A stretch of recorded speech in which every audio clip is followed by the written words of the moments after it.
Selamat pagi semuanya. Pagi. Perkenalkan, kami dari kelompok 1, nama saya Mario Albertus dengan nomor absen 22. Saya Ferdinand Barita dengan nomor absen 5. Saya Evan dari absen 11. Saya Stephen Marvin dengan absen 31.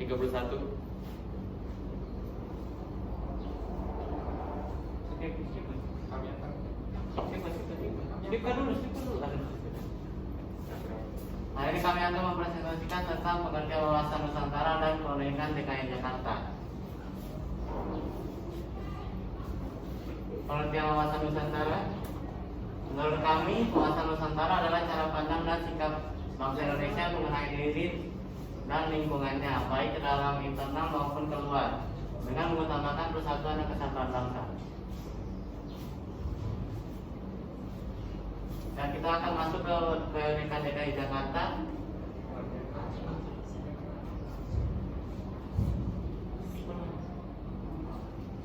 Kami akan membahas tentang budaya, suku, makanan adat, rumah adat, pakaian adat, dan sifat unik dari DKI Jakarta. Budaya ondel-ondel. Ondel adalah sebuah boneka raksasa yang tak bisa dipisahkan dari kesenian DKI Jakarta, khususnya Betawi, dan merupakan ikon dari kota Jakarta. Biasanya ondel-ondel itu ditampilkan dalam pesta-pesta rakyat. Makna filosofi dari ondel-ondel ini seperti leluhur nenek moyang yang menjaga cucunya dalam penduduk suatu desa. Tanjidor merupakan tradisional asal Betawi yang berbentuk orkes. Asal usul nama tanjidor berasal dari tambur yang bunyinya dor-dor-dor, sementara tanjing artinya menabuh. Maka kedua kata itu digabung menjadi tanjidor. Kesenian ini sudah ada sejak abad ke-19. Alat-alat musik yang dipakai biasanya sama seperti drum band. Yang ketiga ada lenong, yang merupakan kesenian teater tradisional atau sandiwara rakyat Betawi. Kesenian tradisional ini diiringi musik gelombang kerongong. Pertunjukan lenong menggunakan sebuah panggung yang ditata dengan sejumlah dekorasi pendukung. Skenario lenong pada umumnya mengandung pesan moral, yakni menolong yang lemah, membenci keratusan dan perbuatan tidak terpuji. Di awal perkembangannya, lenong memainkan cerita-cerita tentang kerajaan, baru kemudian memainkan cerita-cerita di kehidupan sehari-hari. Tari Blenggo. Blenggo atau Blenggo Rebana merupakan seni tari khas Betawi yang kental dengan nuansa Islam. Kata Blenggo berasal dari kata Lenggalenggo, yakni gerakan yang lazim dilakukan dalam sebuah tarian. Selanjutnya ada tari Lenggang Nyai, merupakan salah satu tarian khas Jakarta yang diambil dari sebuah cerita rakyat. Tarian ini memiliki makna dan pesan yang disampaikan, terutama pesan mengenai kebebasan wanita. Tari ini sering ditampilkan pada berbagai acara di Jakarta. Selanjutnya suku. Yang pertama suku Jawa. Suku Jawa ini adalah suku terbesar di Indonesia. Daerah asal suku Jawa meliputi 3 provinsi, yaitu Jawa Tengah, Yogyakarta, dan Jawa Timur. Di 3 provinsi tersebut, suku Jawa menjadikan suku mayoritas. Ternyata di kota Jakarta, suku Jawa juga merupakan suku mayoritas. Populasi suku Jawa sekitar 35,16% dari total populasi kota Jakarta. Selanjutnya suku Betawi. Suku Betawi disebut-sebut sebagai suku asli Jakarta. Suku Betawi adalah gabungan dari berbagai suku bangsa di Indonesia yang telah mendiami kota Jakarta semenjak era kolonial Belanda.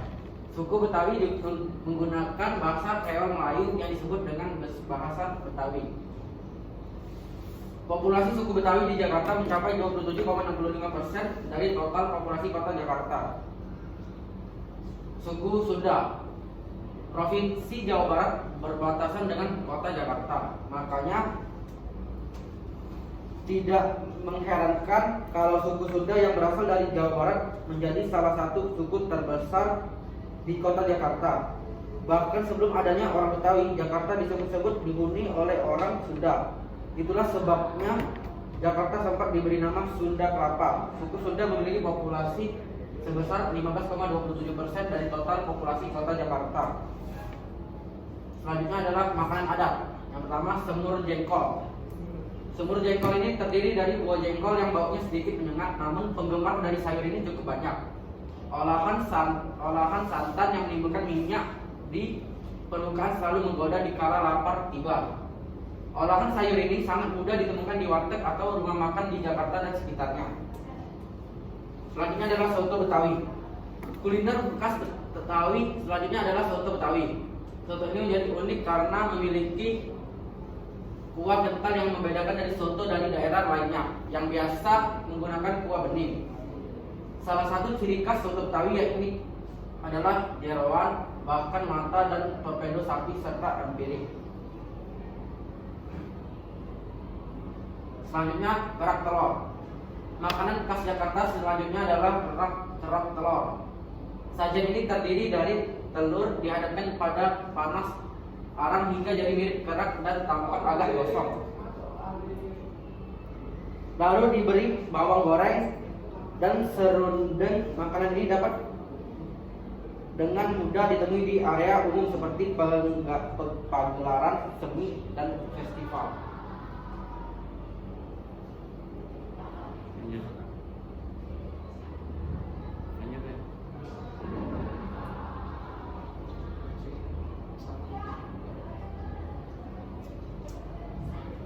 Anisan Betawi. Anisan Betawi terdiri dari kol sawi, selada, dan tauge yang diasinkan. Makanan ini disajikan dengan campuran bumbu kacang, cuka, dan cabai.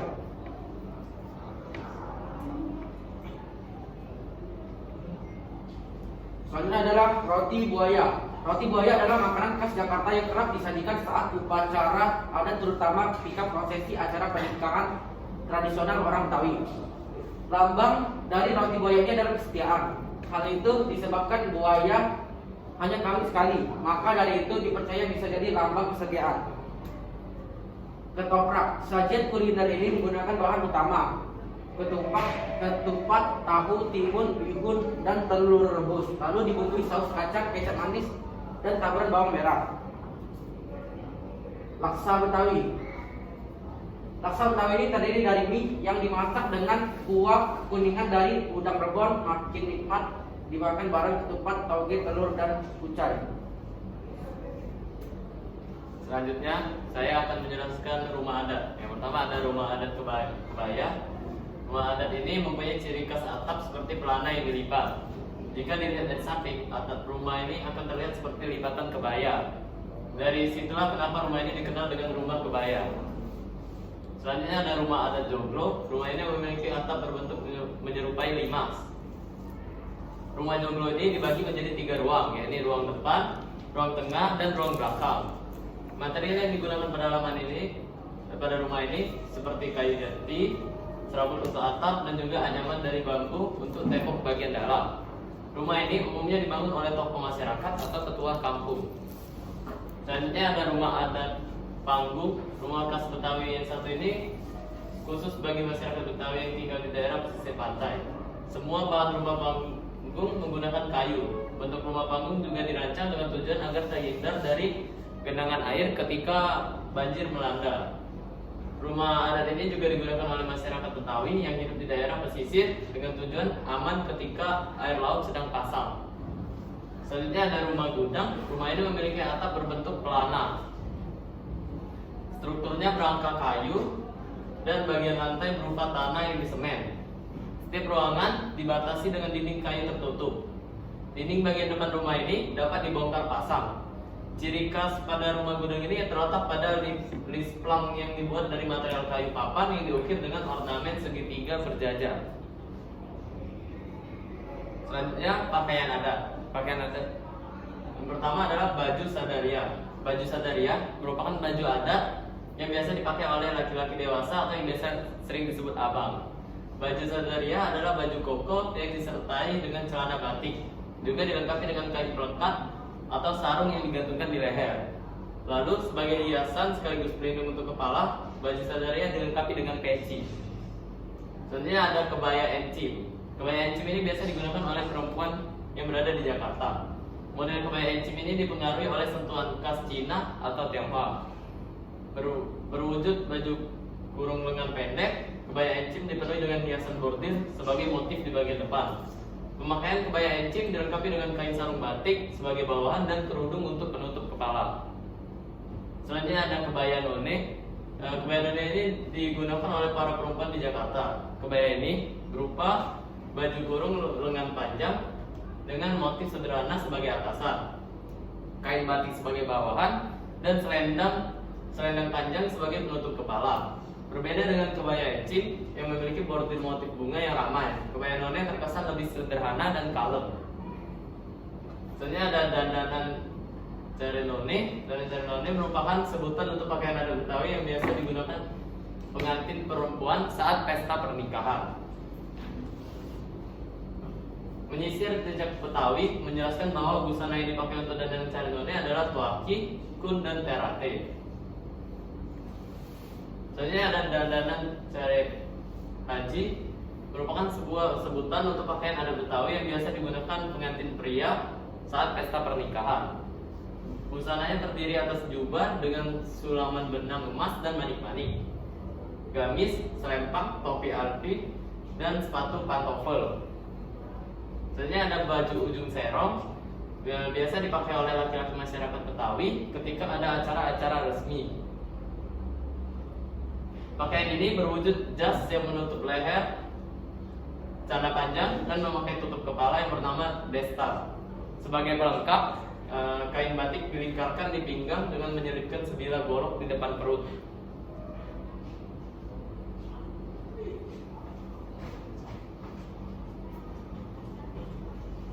Selanjutnya adalah tempat unik di Jakarta.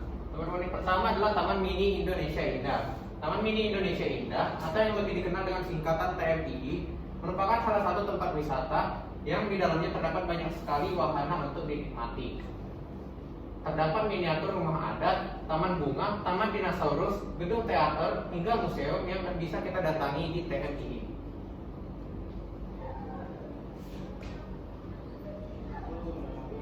Berikut adalah video dari Taman Mini Indonesia Indah.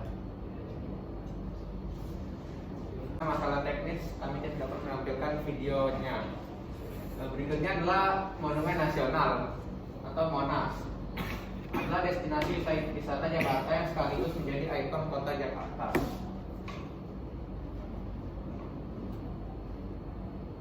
Berikut adalah peta dari Monas yang berada di dekat Balai Kota dan Istana Merdeka di Jakarta.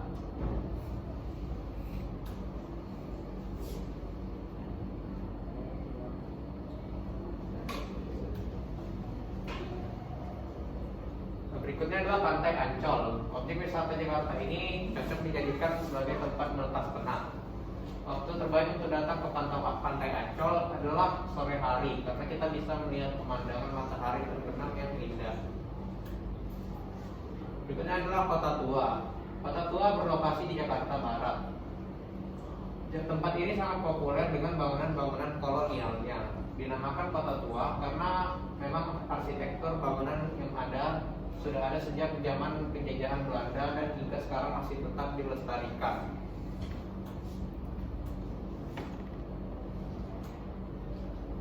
Tempat unik selanjutnya adalah Kepulauan Seribu. Di sini ada banyak sekali pulau-pulau yang bisa dikunjungi sehingga dinamakan dengan Kepulauan Seribu. Beberapa pulau yang masuk di Kepulauan Seribu adalah Pulau Kidung, Pulau Bidadari, Pulau Harapan, Pulau Pari, dan masih banyak lagi.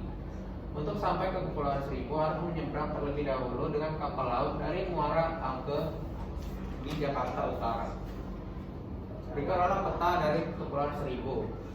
Muara Angke itu ada di sebelah sini dan kita harus di Jakarta Utara sebelah sini. Dan Kepulauan Seribunya adalah di tempat ini. Tetapi pulaunya tidak sampai 1000 dan itu hanya namanya kan.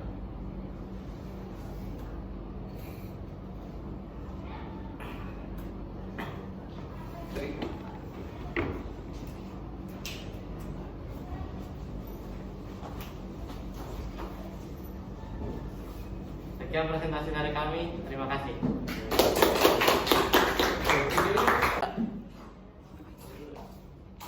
Berikut adalah video dari Taman Mini Indonesia Indah.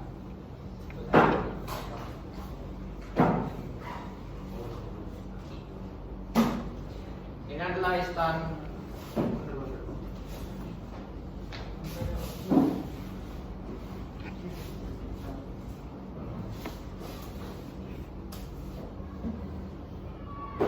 Awas itu. Ini adalah istana ditaruh di Indonesia Indah.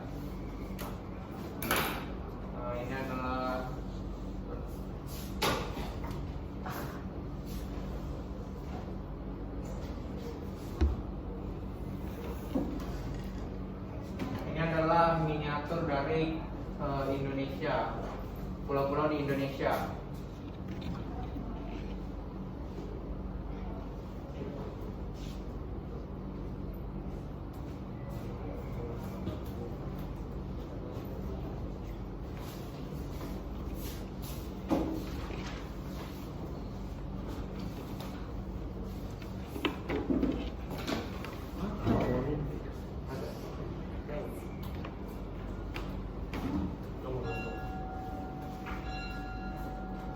Ini adalah video dari Monas atau Monumen Nasional. Di Monas ini di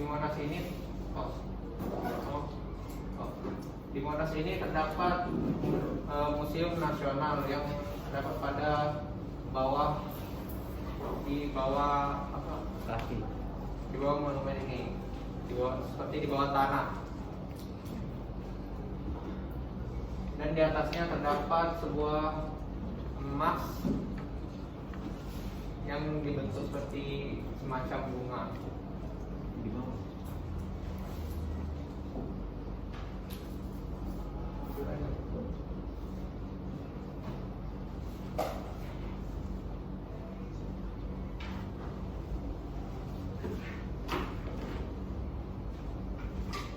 Dan ini adalah video dari Kota Tua di Jakarta.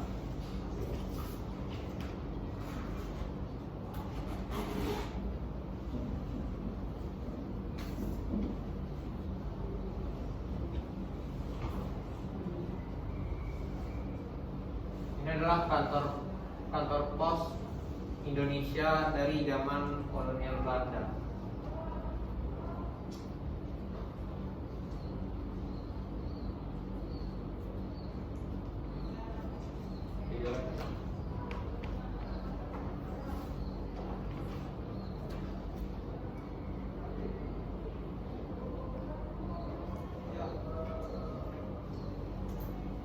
Ini adalah video dari Kepulauan Seribu di Jakarta. Bisa dilihat bahwa terdapat beberapa pulau yang saling berdekatan satu sama lain.